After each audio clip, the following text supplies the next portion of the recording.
Hello and welcome to my very first Citadel tutorial video. This is going to be a quick start video covering the very basics of the game. The tutorial was very helpful for some of us newer players when we were getting started, but the truth is it doesn't have a whole lot of time to deliver a lot of information. And I wanted to make this video to kind of help cover the basics and bridge the gap from the tutorial to dying to the count.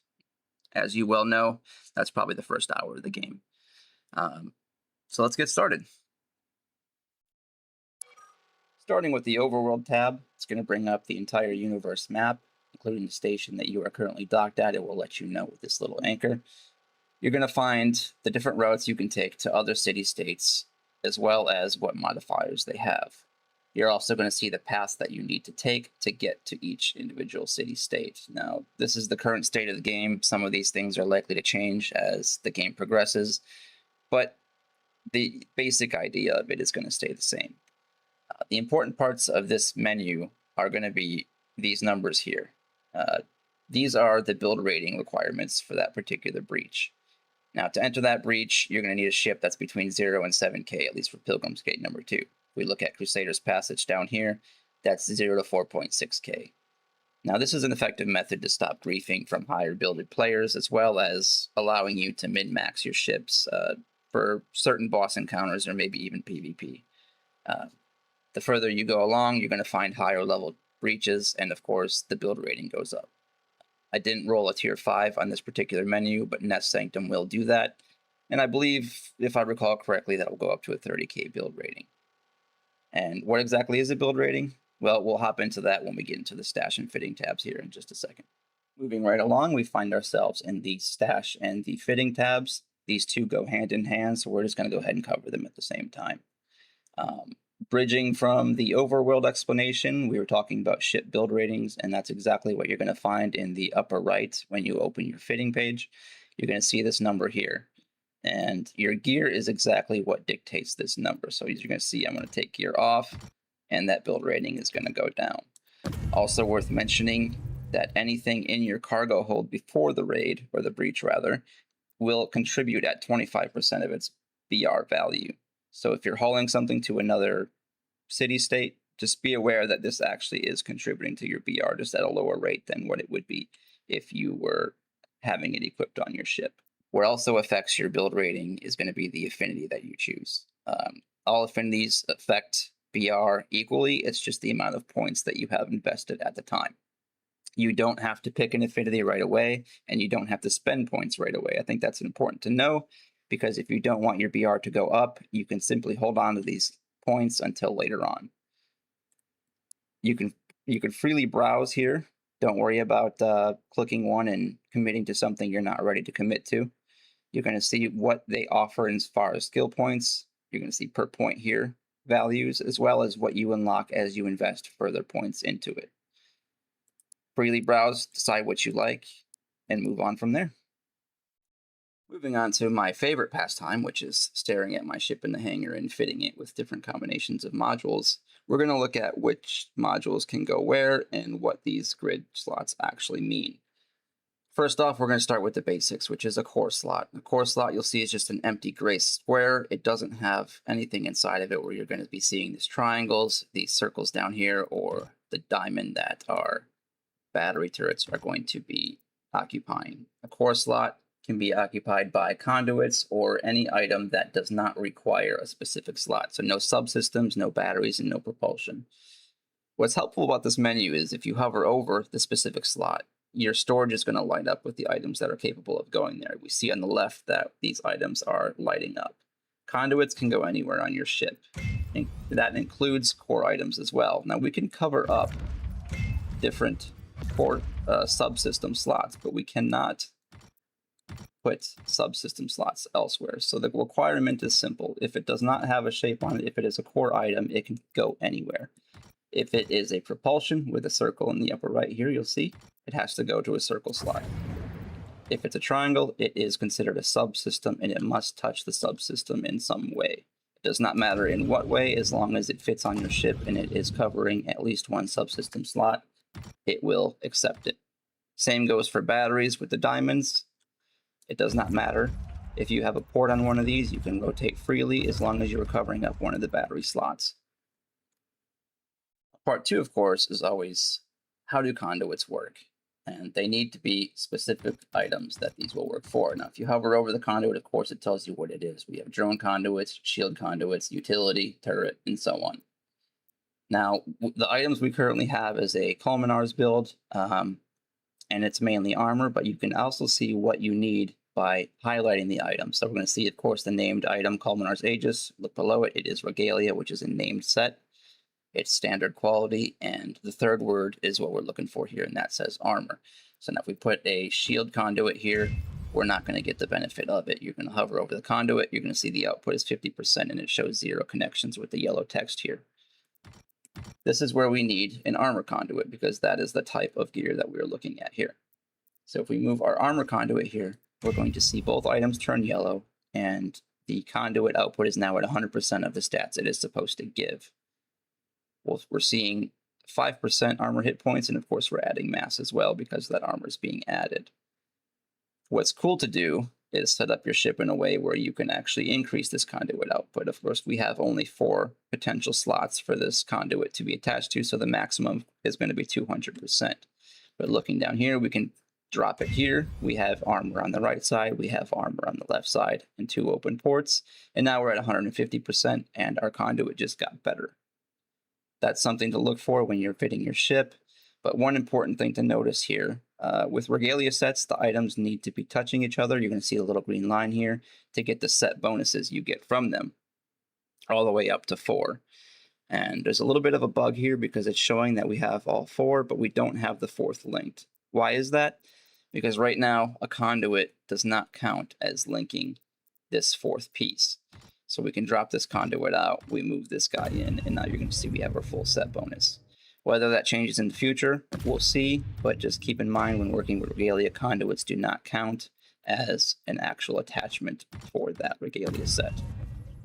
Now, sometimes you're going to feel limited in the amount of slots you have available to you. You might have a Regalia set that requires 2 different things to touch, like a subsystem and propulsion, and they may be far away. Luckily, we have some modifier items available to us to make that process a little bit better and give us a little more options. Starting off with an Envari coil, you'll read the description here. We have a 50% chance to convert a core slot to a battery slot. So a core slot, of course, you'll see lit up in green. Any empty slot can be converted to a battery slot. So we can add another gun to the ship anywhere we want. Now, there's a 50% chance if it fails, the item will disappear and you'll have to try again after you get another one. So we can click anywhere we want and we roll 50-50. You can see we failed there. We're going to try a couple more times and see if we can get one. And finally, it worked. So now we can put a battery where we previously could not. We can do that the same way with an arc here. We can change a core slot to a subsystem. So if we needed a subsystem to be somewhere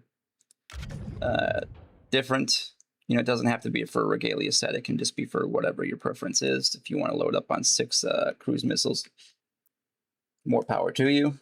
And then, of course, the last one is the Vulnder Jet, which can add a propulsion slot. Now, these can only be used 1 time successfully. Afterwards, you will no longer be able to add an additional slot. I think the reasoning is pretty obvious. We can't be having an entire ship filled with all of these, or things would get pretty crazy. What we can do is add more core slots, though. And these core slots, this can be done twice. And it has to be adjacent to an existing slot, but we have a 50% chance, and we can start adding to any adjacent slot. So let's go ahead and say we wanted to move a battery out left, and we could do that. Now, as you can see, we moved out 1, and now that is an existing core slot, so we actually could move out 2 if we really wanted to, and if it succeeded, which it has not. There we go. So now we've kind of built our ship in an awkward direction, but if we wanted to do something for a special build, we now have that capability to do to that modifier. And while that's really fun, there are other modifiers that don't directly pertain to adding slots to your ship. We have a few over here that I don't know how to pronounce, so stick with me while I only pronounce half of the name that I know how to say, and we're going to get through these next ones together. Starting with the Catalyst, which is fun if you love to gamble. we're going to read here on the description. It says that there's a 25% chance to convert a normal hull or portless module into its Regalia or artifact variant. Now, if you hover over this, it's going to show which items this can work on, which means that that item has a Regalia or artifact variant. Now, we know Regalia is green gear, artifacts are orange. We consider those very, very rare and powerful. The most important part of this description is the last line that says it destroys on failure. Now, this doesn't just destroy the modifier when you try to use it if it fails. It destroys the item that you're using it on. And while it doesn't seem like too much of a risk to use it on these gray items that have no ports on them, you can also use this on standard ships as well. Now, that's much gamble, but when it pays off, boy, does it pay off. And let's see if we have a little RNG luck with us tonight. The answer is usual, and it's no. Now, we can try on some of these other modules, but as you can see, it is destroying them as we go, and we are losing them in our inventory. We rolled over 3 there, but if you are a gambler and you want to try to get some good gear, I think pretty standard gear comes fairly often later on. So that's a fun one to use. Now, this probability matrix adds 4 modifiers to a normal hauler module. So it's got the same requirements as the catalyst, but what it does is it will turn a white item essentially directly into a purple item by adding 4 modifiers to it. The Crucible, it randomly changes the quality tier of a hull or module. So again, this works on a module or a ship. And what it means by quality tier, you're going to see we hover over this barrier rack. In that middle word there that's highlighted, we see normal, standard, shield. So standard is the word we're looking at here. Now that's a standard quality. It doesn't have any negative or positive stat changes on it. But if we go down to this bubble shield here, you'll see that it's superior, which is plus 10% to all of its stats. Above that, I believe, is masterwork, which is 20%. And below standard, there are also 2 levels that go back to negative 20% as well. So if you got a bad roll on a craft or a bad roll on a pickup, you can use these crucibles to change that and increase the stats.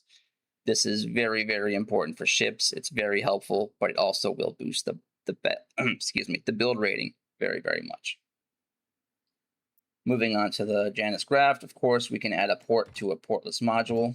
That's very useful to do when we have conduits available to us. Just remember that once you add that port, some of these items will no longer work to modify that, so do it in the correct order. Some of these items that require the correct order, I think the most important to me is the Hermes Augmenter and the Norn Overclocker. So Hermes Augmenter, it only works on a normal hauler module. So once you add, it is no longer a normal hull. It is now advanced because we added the modifier to it. So now we can no longer use more Hermes Augmenters. But we have overclockers, which means we can keep adding because there is no requirement for it to be normal. We can add this to a purple. We can add it to anything that has a modifier slot available. So we can keep going all the way up to purple here. And now we have a very powerful shield. Now, of course, the maximum is 4 modifiers, and you see we have these all rolled here. And they're all fairly low on the tier rolls as well because we're sitting in the starter city. And last but not least, we have Cipher Keys. You can see these drop pretty rarely in raids, but they will be there. What you see more commonly is the ciphers that go along with them. And these just have names for the cipher. You'll see Erg and here. These are, I think, directly inspired by some old Diablo 2 gear sets, which were called runes back in the day, I believe. And when you get a cipher key and you identify it, you're going to see the ciphers it requires. So we have our harmonic effect here on the top, which is plus 1% barrier HP per 10 max heat capacity. Of course, one of the modifiers is adding 43% heat capacity, so of course we're adding barrier HP just by having this active. Now the ciphers required, you'll see highlighted. If you do not have them in your inventory, these would be red, but since we do have them, you see that Erg and are green, and they're able to be used. I think the most important thing to know about these ciphers is something that I didn't realize early on, is that the language is very, very specific. It has to have the correct amount of ports, and it has to be a normal rarity module.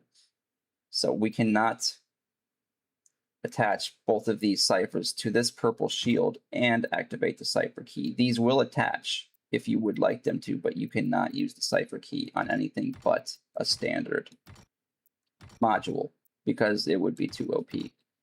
So what do we do with these runes and how does it work? Well, we simply have them. It has to be in your storage. You place the ciphers next to the module, and then of course we go to right click into application mode. As you see, we are now hooked up. It kind of rotated me there, so I'm gonna go ahead and attach again. And now we have this here. Of course, this item is now way bigger than it used to be, so you have to be very creative with the way you do this and where your ports are. Important to note that if this bubble shield had 3 or 4 ports, the cipher key again would not work. It has to have the same amount of ports as the required ciphers.